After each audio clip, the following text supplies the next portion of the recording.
Welcome to the channel, Dr. Fear. The anxiety I felt that morning seemed almost palpable. I was about to face a new chapter in my life. A job interview for a position I wanted so much. The previous weeks had been a whirlwind of preparations and expectations.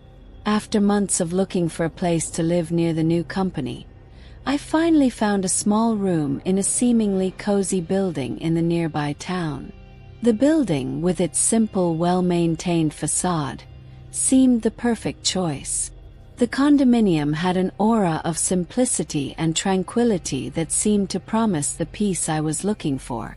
The outside walls, painted a neutral shade, contrasted with the small flower gardens around them.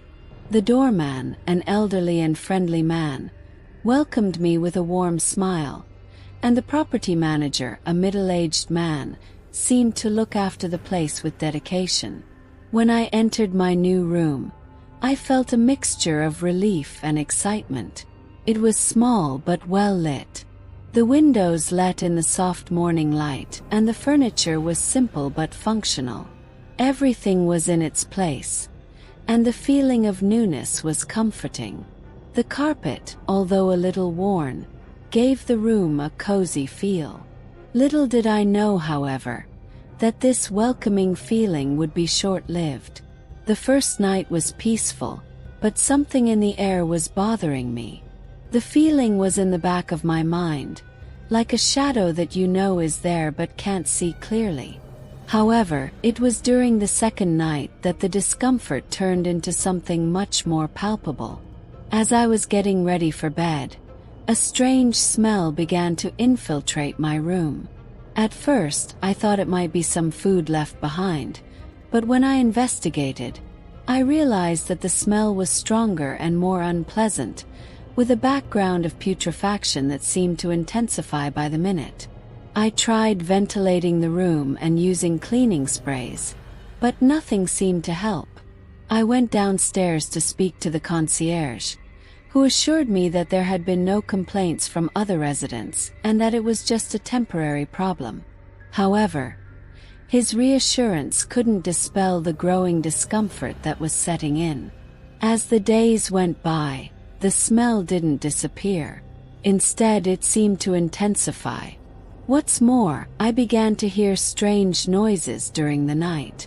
Sometimes they were small pops and creaks that seemed to come from the next room. At other times, I would swear I heard muffled screams, as if someone was trying to free themselves from a terrible situation. The thin walls of the building allowed the sounds to propagate easily, but these noises were unusual, and I couldn't ignore them. My anxiety was turning into fear. Every sound I heard during the night made my heart race. I tried to rationalize, to tell myself that they were just products of my restless mind, but nothing seemed to alleviate the growing sense of dread. It was during one of these restless moments that the neighbor began to approach. He was a middle-aged man with a friendly smile that couldn't hide a certain coldness in his eyes. At first, his conversations and greetings were harmless, but there was something strange about the way he always seemed to be around, as if he were monitoring my every move. One day he invited me to dinner. The proposal seemed friendly, an attempt to show himself as someone helpful and welcoming. However, there was a subtle, almost imperceptible tone of manipulation in his invitation. He insisted that I go, saying that it would be a great opportunity for us to get to know each other better and for me to feel more at home. Dinner was arranged for the following evening. Although my intuition was screaming at me not to go, courtesy and the need to build a good relationship with my neighbors eventually convinced me to accept. And so, without knowing what was in store for me, I went to the neighbor's apartment that night, carrying with me a mixture of curiosity and apprehension. The evening of the dinner began in an almost normal way, with the neighbor greeting me at the door of his apartment with a smile that seemed exaggeratedly welcoming. The interior of the apartment was well decorated, with comfortable-looking furniture and soft lighting that created a relaxing atmosphere. However, there was something unsettling about the way he watched me, as if he was evaluating my every move. As I settled into the sofa, the familiar smell began to disturb me again. It was the same strong, nauseating smell that I had noticed in my room, only more intense and penetrating. I tried not to let my discomfort show, but the scent seemed to infiltrate my senses, as if it were impregnated into every surface around me. The neighbor, perhaps sensing my discomfort, tried to divert the conversation to lighter topics, but I could hardly focus on what he was saying. During dinner, the smell became almost unbearable. I tried to concentrate on the food, but the feeling of disgust was overwhelming. A combination of the smell and the neighbor's overly courteous tone was starting to make me more and more anxious. He made a joke about the kitchen and offered me more wine, insisting that I relax. There was something forced about the way he tried to keep the conversation light. After a while, I needed a moment to breathe. I got up on the pretext of going to the bathroom, and as I walked down the corridor, I heard a sound that made my blood run cold. From the apartment next door, the noise I had heard earlier was now clearer and more defined. They were muffled screams, as if someone was struggling to free themselves from a desperate situation. The sound seemed to be coming from behind one of the walls, and I stood there, paralyzed with worry. I went back to the table, trying to disguise my growing panic. The neighbor, now more insistent, started talking about how the building had an interesting history and some peculiarities that made the place special. His attempt to divert my attention only increased the feeling of discomfort. I was trying to keep my composure, but every sound, every movement seemed to be pushing me into a constant state of alert. After dinner, when he suggested that I join him for a last glass of wine in the living room, I reluctantly accepted. Sitting in the living room was an attempt to force a sense of normality, but the smell was stronger than ever. The atmosphere was becoming increasingly oppressive, and the neighbor's behavior seemed to be changing subtly. He was starting to become more insistently friendly, as if he was trying to convince me to stay. Finally, when the wine was making me feel a little dizzy, he started to approach in a more invasive way. His conversation, once friendly, was now laden with an almost predatory tone. I felt a chill run down my spine when he casually mentioned that many people don't understand the true character of the people around them. His eyes seemed to shine with a disturbing intensity. The night was dragging on, and I felt increasingly uncomfortable. The smell, the noises, and the neighbor's oppressive presence were creating a feeling of claustrophobia that I couldn't ignore. My mind was on high alert, trying to find an excuse to get out of that place as quickly as possible. When the neighbor got up to go to the kitchen, I realized that he hadn't returned for a long time. I decided to use this to my advantage and got up to leave. But as I tried to get up, a feeling of weakness began to come over me. My legs felt heavy, and a growing dizziness made me unstable. It was then that I realized something terrifying. I was being doped. A feeling of terror began to set in as my vision blurred and the sound around me began to fade. The last conscious thought I had before passing out was a deep fear of what was going to happen next. What woke me up was the sound of a key turning in the lock. I tried to move, but my body felt heavy and my legs were shaking. The dim light coming through the high window illuminated the room in an eerie way, casting distorted shadows on the walls. I was completely disoriented, fear taking hold of me. The door opened slowly and the neighbor entered the room. His smile, which had seemed so friendly before, now seemed grotesquely magnified. His eyes were fixed on me with a disturbing intensity. He looked completely calm, as if he had all the time in the world. "Good morning," he said, his voice as sweet and cold as steel. "I hope you slept well." I tried to speak, but my voice came out in a hoarse whisper. The feeling of helplessness and confusion was overwhelming. The memories of the night before were blurred, but I remembered the wine and the uncomfortable conversation. What was going on? Why was I here? He approached me and, oblivious to my state of panic, began to organize some things in the room.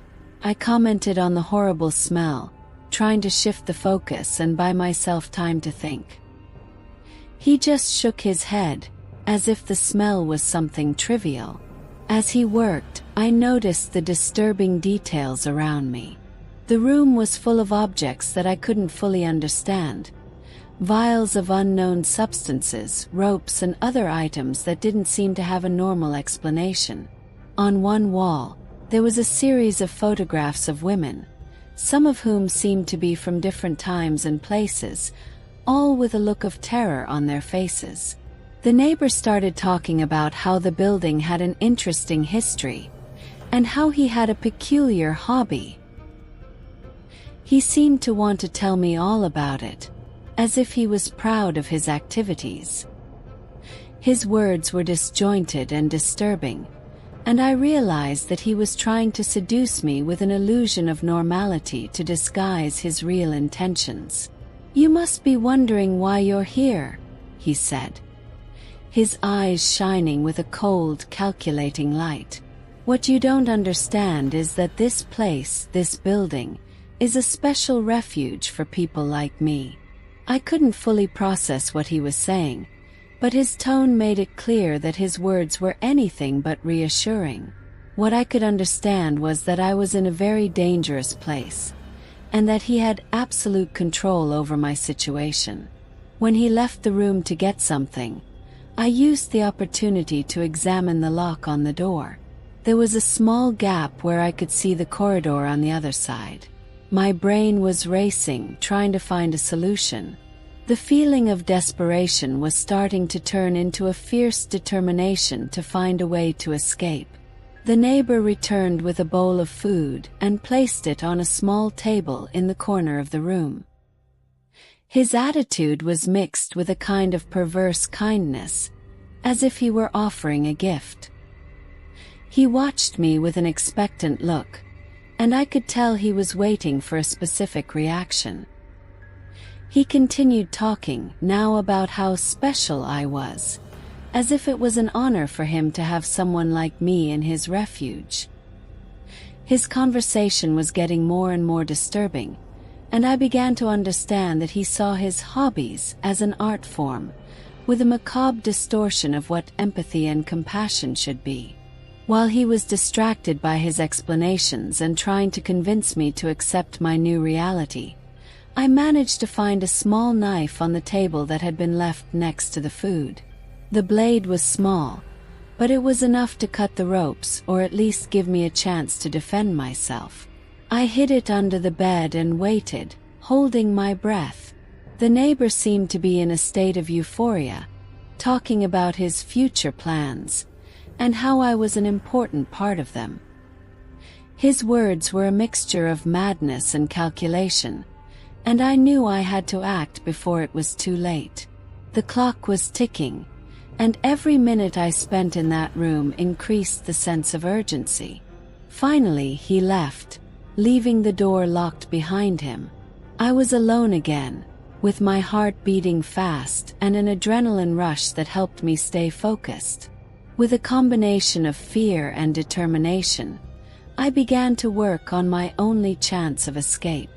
The fight for survival was just beginning, and I knew that every second counted.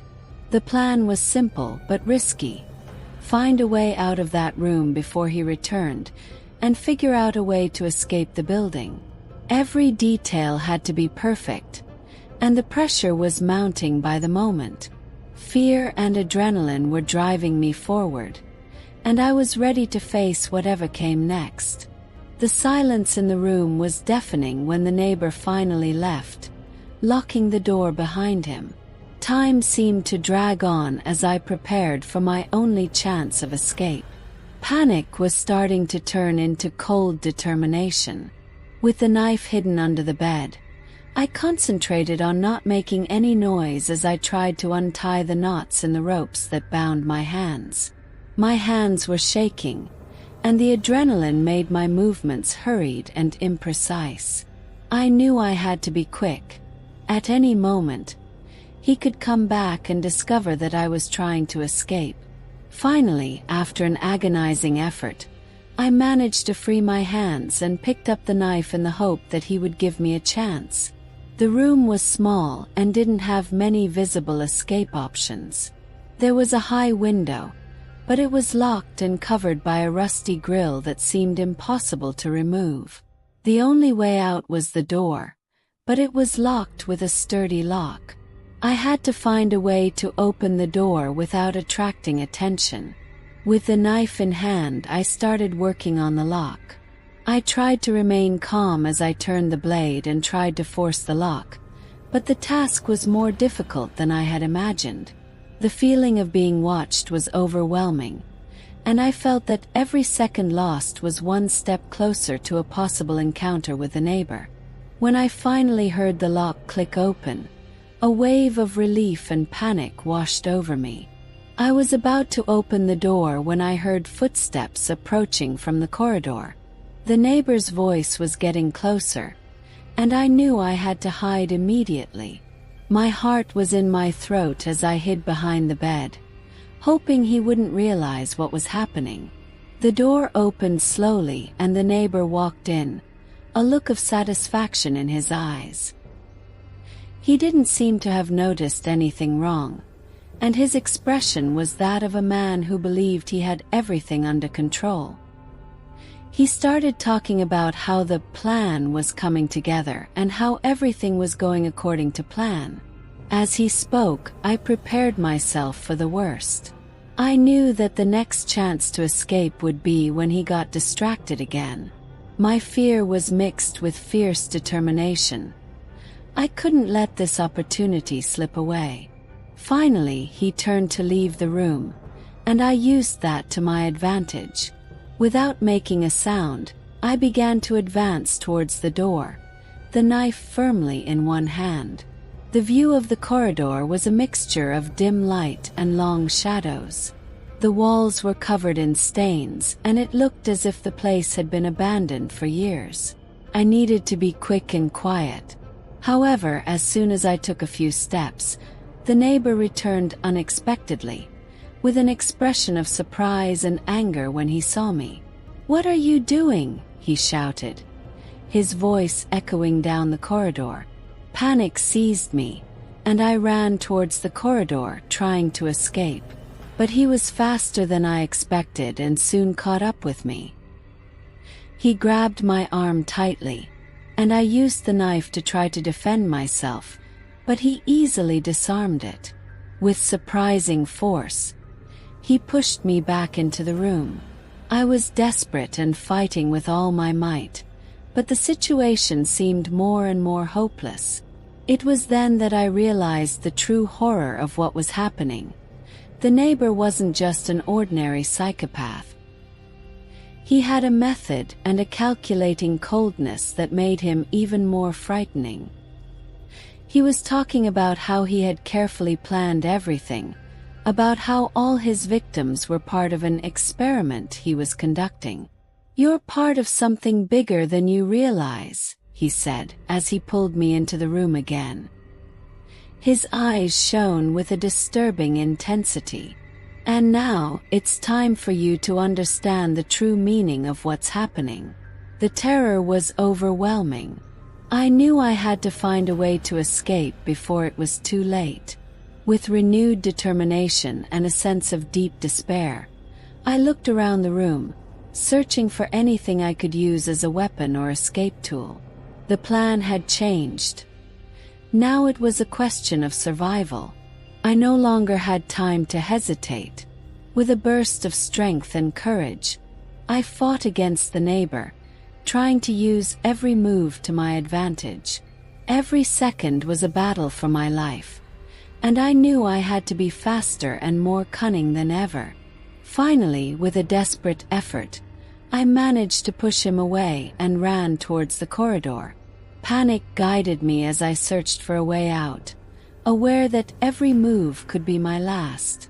The fight for my survival had only just begun, and I was determined to find a way out of this nightmare before it was too late. The corridor was dark and quiet, except for the frenetic sound of my own steps and the suffocating breath. I was running, trying to stay calm as my brain was shooting in search of a solution. Every corner of the hall seemed to hide a new threat, and the feeling of claustrophobia was swallowing me. The neighbor was behind me, and I could hear his steps approaching at a threatening pace. I found an emergency staircase and went up quickly. The building seemed to collapse around me, as if it was collapsing along with my hope. When I reached the last floor, despair made me look for any possible way out. The staircase led to a roof, and I decided that this was my only chance. On the roof, the wind was strong, and the view of the city below seemed surreal, almost like a distant nightmare. I was suffocating and my mind was in trouble, but I knew I couldn't stop. As I approached the edge, I heard a cold laugh behind me. The neighbor was on the roof, his relentless look and his expression of sick satisfaction. "Did you really think you could escape?" he asked, his voice loaded with a sadistic pleasure. "You were part of a bigger plan, and you can't just leave like that." The panic turned into a survival frenzy. With the last reserve of strength I had, I picked up a small piece of metal that was on the roof and I prepared to face the neighbor. The confrontation was fierce and desperate. He was stronger and more skilled, but I had the advantage of the desperate need to live. Every blow I fired was a reflection of my fear and my determination. During the fight, I managed to shut him down for a moment and ran to the roof edge, trying to get any form of help. The wind was sharp and the height was dizzy. I knew any mistake now could be fatal. The neighbor rose up, and his gaze was of implacable cruelty. He advanced towards me, the fury stamped on his face. It was when I realized something that made me freeze for a moment. He was carrying an object in his hands, a camera with footage of his victims and a detailed diary of his experiments. Everything he had done, everything I had gone through was recorded there. Fear mixed with rebellion when he realized that he had turned all the terror I had experienced into a perverse spectacle for himself. The final fight was a terrible survival dance. I escaped, gave a final push and, in a moment of pure adrenaline, managed to make the neighbor lose balance. He stumbled towards the roof edge and, with a shout of surprise and anger, fell into the void. The sound of his body hitting the floor echoed through the building, and I stood there, trembling, not believing I had survived. Still in shock, I started going down the emergency stairs. My mind was a storm of disorderly emotions and thoughts. Finally, I managed to get out of the building and went to the street, where I desperately sought help. The police arrived quickly, and I was taken to a safe place, but the experience left deep marks. The story spread quickly. The building was closed and investigated, and the neighbor's diary revealed a horrible catalogue of his actions and intentions. The story didn't just end with my survival. It exposed a network of horrors that was hidden from the world. The job interview I've been waiting for. It was a facade to attract new victims to what he called experiment. I found that his plan was much more sinister than anyone could imagine. He offered job interviews or houses in buildings he controlled, with the aim of creating an environment that seemed welcoming and safe. The aim was to get women to trust him, building a relationship that looked genuine and without suspicion. What he called experiment was, in fact, a series of physical and psychological torture he carried out on his victims. He documented each step with a camera and a detailed diary, recording his methods and the suffering of the victims. For him, it was a form of art, an expression of power and control, and a way to satisfy his sadistic desire. He didn't see his victims just as people, but as plays in a scenery of horror that he had orchestrated. The final stage of his plan was to leave a legacy of his actions, creating a collection of recordings and documents that would serve as a disturbing record of his work. He hoped that his activities would eventually be discovered, and that his own notoriety and history would become a monument to his perverse creativity. The trauma I've been through has accompanied me for a long time. What should have been a new beginning turned into a deep and disturbing nightmare. And despite my survival, the memory of that night and the cold and relentless gaze of the neighbor never left me. Whenever I look at the starry sky, I remember the shadows of the roof and the feeling of being on the edge of the abyss. The feeling that somewhere there is a darkness waiting to reveal itself again.